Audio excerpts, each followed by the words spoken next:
Bismillahirrahmanirrahim. On the demand of Ayushi Kandel from Gaya, Bihar, India, ये problem integral calculus के definite integral से है. Find the limit of p is equal to flower bracket and ये parenthesis 1 plus 1 square upon n square. Second parenthesis है 1 plus 2 square upon n square and so on. Plus last parenthesis है 1 plus n square upon n square whole power 1 upon n as n tends to infinity. तो इस limit की value हमको find करना है. तो सबसे पहले हम यहाँ पर लॉग ले लेते हैं, दोनों साइड लॉग ले लेते हैं और उससे पहले हम यहाँ पर लिख देते हैं p को दोबारा से लिमिट की फॉर्म में, यानी p इज इक्वल टू जो हमको दे रखा था कि limit n tends to infinity, और जो भी फंक्शन हमें दे रखा है उसको हम यहाँ पर दोबारा से रिपीट करके लिख दे रहे हैं क्वेश्चन को. 1 plus 1 square upon n square, 1 plus 2 square upon n square and so on, 1 plus n square upon n square और इसकी होल पावर दे रखी थी 1 अपान n के कुल. अब यहाँ पर जो कि मल्टीप्लिकेशन का साइन है इनके बीच में, तो प्लस बनाने के लिए दोनों साइड हम यहाँ पर लॉग ले लेंगे. तो log of p is equal to, ये लिमिट है इसको हम पहले लिख देते हैं. तो limit n tends to infinity, log का इस पर कोई इफेक्ट नहीं पड़ेगा और जब लॉग यहाँ पर अप्लाई होगा चूँकि इनके बीच में है मल्टीप्लिकेशन का साइन, तो आगे चल के देखेंगे कि ये मल्टीप्लिकेशन का साइन जो है वो प्लस में हो जाएगा और सभी के साथ हर एक फैक्टर के साथ लॉग आ जाएगा. ये हम अगले स्टेप के बारे में बात कर रहे हैं. फ़िलहाल अभी हमने दोनों तरफ लॉग लगा दिया है. टेकिंग लॉग बोथ साइड लिखने करने के बाद तो अगले स्टेप में हम जो भी बोला था उसको यहाँ पर करते हैं, अप्लाई करते हैं यहाँ पर. तो इसके लिए सबसे पहले तो लेफ़्ट हैंड साइड जैसा है ऐसे लिखा रहने दें, limit n tends to infinity, और इस लॉग को हर एक में अप्लाई करेंगे तो ये वैल्यू हो जाएगी. और एक चीज़ और ध्यान रहे कि ये टोटल की पावर 1 अपान n है, तो ऐसे में लॉग में क्या होता है कि पावर आगे मल्टीप्लाई कर जाती है, तो 1 अपान n यहाँ पर आगे मल्टीप्लाई कर जाएगा. इसको हम अगले स्टेप में ठीक से करके लिख दे रहे हैं. तो लिमिट हमारा चल रहा था n टेंस टू इन्फिनिटी, बोला था कि ये लॉग में पावर आगे मल्टीप्लाई कर जाती है तो 1 अपान n आगे आ जाएगा और फिर इसके बाद यहाँ पर हम लॉग्स ये सभी पर लगा हुआ है, सभी पर अप्लाई हो जाएगा. लेकिन उससे पहले हम सिर्फ एक ही ये फार्मूला अप्लाई किया है कि 1 अपान n आगे आ गया और इस काम को हम बाद में कर देंगे, यानी लॉग ऑफ ये ब्रैकेट ऐसा लिखा रहने दें. अभी हमने सिर्फ ये किया है कि पावर आगे आ गई है और कुछ भी नहीं किया है, तो और बाकी सारी चीज़ें ऐसे लिख देंगे. और फिर इसके बाद हम इस आइडेंटिटी को लगाएंगे जिसमें लॉग में अगर मल्टीप्लाई में फैक्टर होते हैं तो प्लस में हो जाते हैं. तो यही हमें करना है. Limit n tends to infinity 1 upon n, अब ये लॉग जो होगा सभी के साथ में आ जाएगा, यानी लॉग ऑफ फर्स्ट फैक्टर यानी 1 plus 1 square upon n square, ये एक टर्म बन जाएगा, प्लस का साइन हो जाएगा. लॉग इसके साथ भी आ जाएगा, यानी log of 1 plus 2 square upon n square, इसी तरीके से 3 स्क्वायर अपान n स्क्वायर आएगा. Plus and so on, last वाला टर्म लिख देंगे log of 1 plus n square upon n square. तो अब हम जो कि ये सारे टर्म जो हैं वो एक सीक्वेंस में है, यानी सीरीज़ में है, और इसलिए इसका हम जनरल टर्म लिख देंगे. और उससे पहले यहाँ पर सिग्मा साइन का इस्तेमाल करें. 1 अपान n तो हर एक टर्म के साथ आएगा क्योंकि अगर मल्टीप्लाई करेंगे तब, तो इसको तो ऐसे लिख दें. और लॉग भी सभी के साथ आएगा तो इसको भी लिख दें क्योंकि सभी के साथ लॉग आ रहा है. ब्रैकेट है, 1 है, प्लस है, ये सब कॉमन है. 1 अपान n स्क्वायर है, ये भी सभी में आ रहा है, इसको तो ऐसे लिख दिया एज इट. अब हम यहाँ पर ये देख रहे हैं कि फर्स्ट वाला टर्म है तो r की यहाँ पर 1 है आ रहा है, सेकंड टर्म में 2 आ रहा है, फिर 3 आएगा, फिर लास्ट वाले में n आ रहा है. तो यहाँ पर वेरिएबल है ये, तो उसको r बोल देंगे. और r की वैल्यू जो होगी वो जब 1 करेंगे तो ये टर्म मिल जाएगा, 2 लिखेंगे तो यहाँ मिल जाएगा। ऐसी सिग्मा का मतलब ऐसे ही होगा कि सम करना होता है और आर की वैल्यू चेंज करके पहले 1 रखेंगे, 2 रखेंगे, 3 रखेंगे एंड सो ऑन, लास्ट में n रखेंगे। तो आर की वैल्यू R1 से लेके n तक चेंज हो रही है। तो इस लिमिट को हमने सिग्मा में बदल दिया है और फिर हम यहाँ पर डेफिनेट इंटीग्रेशन की जो डेफिनेशन है उसका यूज़ करते हुए इस लिमिट को इंटीग्रेशन की फॉर्म में लिखेंगे। तो ये लिमिट और ये सिग्मा ये इंटीग्रेशन के साइन में कन्वर्ट हो जाएगा और इस लॉग को ऐसे लिख दें, ये फंक्शन है। देखिए हर एक जगह पर स्क्वायर था, यहाँ पर 2 1 स्क्वायर 2 स्क्वायर n स्क्वायर, तो यहाँ पर r का स्क्वायर भी होगा। तो 1 प्लस r अपन n की जगह पर x पुट कर दिया जाता है, लेकिन इसका स्क्वायर है तो स्क्वायर कर देंगे और 1 अपन n की जगह पर हम लोग जानते हैं dx रखा जाता है। और लोअर और अपर लिमिट के लिए क्योंकि ये x की लिमिट है, x की वैल्यू अभी बताइए r अपन n होती है। तो अगर हम लोअर लिमिट निकालना चाहते हैं तो लोअर लिमिट के लिए होता है लिमिट वही x की लिमिट यानी r अपन n की limit n tends to infinity रहता है, लेकिन यहाँ पर हमें r की वैल्यू रखना होती है। तो r की वैल्यू फर्स्ट टर्म के लिए r की वैल्यू 1 है, तो r की जगह पर 1 रख के हम यहाँ पर लोअर लिमिट रफली निकाल के वहाँ पर पुट कर देंगे। तो लिमिट यानी n tends to infinity r की जगह पर 1 रख दें तो 1 अपन n हो जाएगा और यहाँ पर लिमिट हटाएंगे, जहाँ पर n है उसकी वैल्यू रख देंगे इन्फिनिटी और 1 अपन इन्फिनिटी की वैल्यू 0 होती है, तो लोअर लिमिट यहाँ पर 0 हो गई।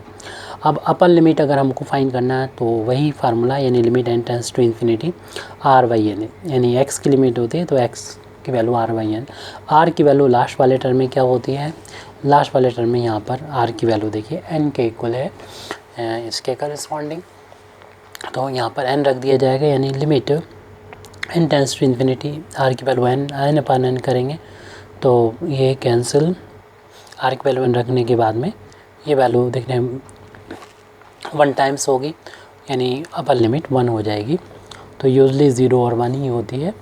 निकालने का मेथड ये रहता है, ये हमने रफली निकाला है। अब इस डेफिनेट इंटीग्रेशन को हमें सॉल्व करना है और चूँकि देख रहे हैं कि इसका इंटीग्रेशन करना काफ़ी मुश्किल है, कोई स्टैंडर्ड फार्मूला नहीं है, लेकिन इसको हम इंटीग्रेशन बाई पार्ट्स से सॉल्व कर सकते हैं। इसके लिए हमें 2 फंक्शन होना चाहिए यहाँ पर। तो फर्स्ट फंक्शन तो हम इसी को ले लेंगे यानी log 1 प्लस एक्स स्क्वायर को। सेकंड फंक्शन है नहीं तो उसको हम 1 का इंटू मान सकते हैं, उसको सेकंड फंक्शन कंसीडर करेंगे। तो 2 फंक्शन के मल्टीप्लिकेशन का इंटीग्रेशन का फार्मूला हम लोग अच्छी तरीके से जानते हैं क्या होता है। 2 फंक्शन के मल्टीप्लिकेशन का इंटीग्रेशन का होता है first function as it integration of second minus differentiation of first function और इंटीग्रेशन ऑफ सेकंड फंक्शन, और जो इन दोनों का मल्टीप्लिकेशन आएगा उसका इंटीग्रेशन कर देंगे।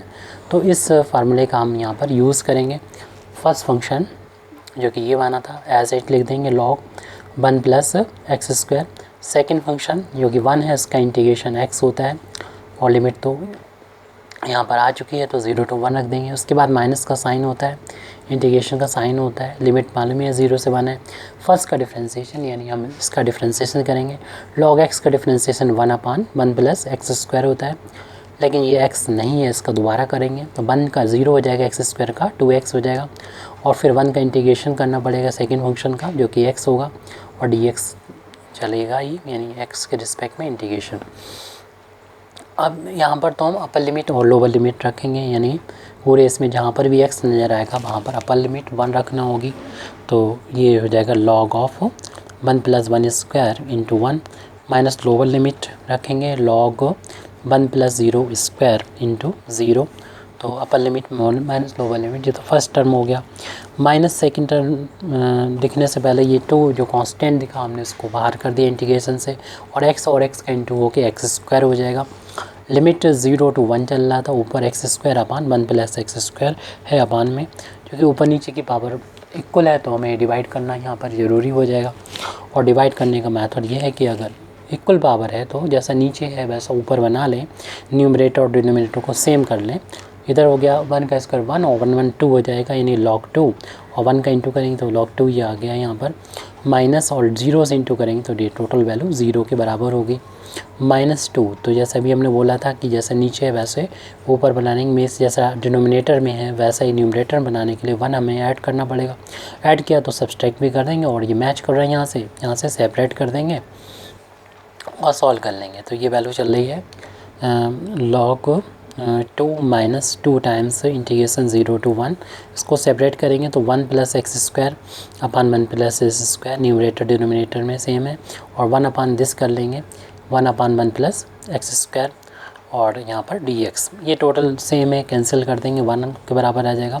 और ये वैल्यू चलेगी log 2 माइनस 2 टाइम्स 0 to 1, ये 1 बचा है और ये 1 अपान 1 प्लस एक्स स्क्वायर बचा है dx। अब इस दोनों टर्म को हम टर्म बाई टर्म इंटीग्रेट कर देंगे दोनों टर्म्स का।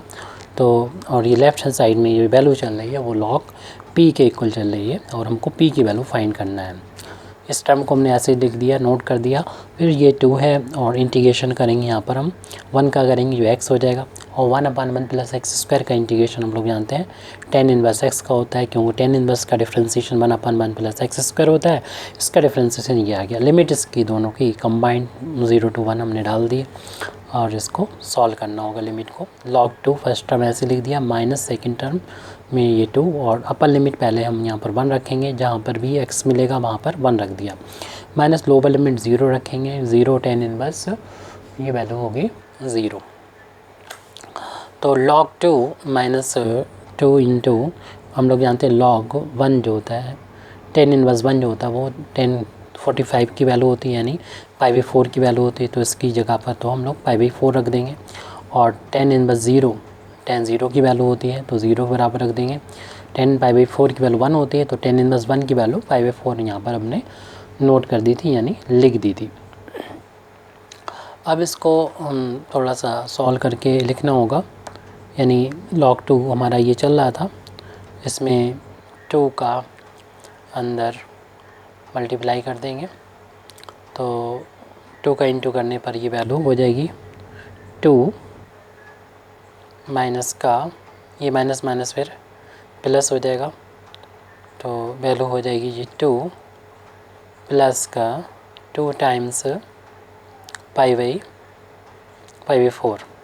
तो ये 2 कैंसिल कर देगा 4 को, 2 टाइम्स इस तरीके से वैल्यू हो जाएगी ये log 2, और ये प्लस वाला π/2 को हम पहले लिख देंगे और माइनस के 2 को यहाँ पर बाद में लिख देंगे। इसमें अपान में 1 करते हुए एलसीएम भी ले सकते हैं यहाँ पर, और इस log 2 को हम एज इट लिख देंगे, यानी log 2 और प्लस यहाँ पर हमने 2 एलसीएम ले लिया तो π-4 हो गया। ये वैल्यू चल रही है log p के इक्वल। अब हम इसको log की फार्म में लिखना चाहते हैं। log की फार्म में इसको कन्वर्ट करके फिर हमको p की वैल्यू फाइंड करना होगी। तो इसके लिए यहाँ पर 1 का हम यहाँ पर इंटू मान सकते हैं, और इस 1 की जगह पर लिख सकते हैं log e लिख सकते हैं। तो log 2 लिखा रहने दें, प्लस यूँ log यहाँ से हटा के p की वैल्यू फाइंड करना है, इसलिए हमें ये कुछ करना पड़ रहा है π-4/2, और हमने बोला था इस 1 को लिख देंगे log e लिख देंगे। जिस तरीके से शुरुआत में हमने पावर को आगे लिया था मल्टीप्लाई में, तो इधर मल्टीप्लाई से हमने और इसको हम पावर में ले जाएंगे ताकि इसे लिख सकते हैं log 2 तो चल ही रहा है ये, इसको लिख देंगे log e जो है, और उससे ये चीज़ जो है वो पावर में पहुंचा दें, यानी π-4/2। अब यहाँ प्लस का साइन है, 2 log हैं तो इनको एक log बना दें, यानी एक बार log लिखेंगे, प्लस है तो 2 का और ये e⁻π-4/2 का हो जाएगा मल्टीप्लिकेशन, यानी ये दोनों log के साथ में थे, इनका इंटू हो जाएगा। तो इस तरीके से ये बराबर चल रहा है log p के इक्वल चल रहा है। दोनों साइड से log हटा देंगे, यानी एंटी log ले लेंगे, तो जो p की वैल्यू हमें फाइंड करना थी वो आ चुकी है 2 टाइम्स e⁻π-4/2। तो इस तरीके से हमारा ये आंसर आ गया है complete. Thank you very much Indeed for listening me. व आखिर दावाना अल्हम्दुलिल्लाहि रब्बिल आलमीन।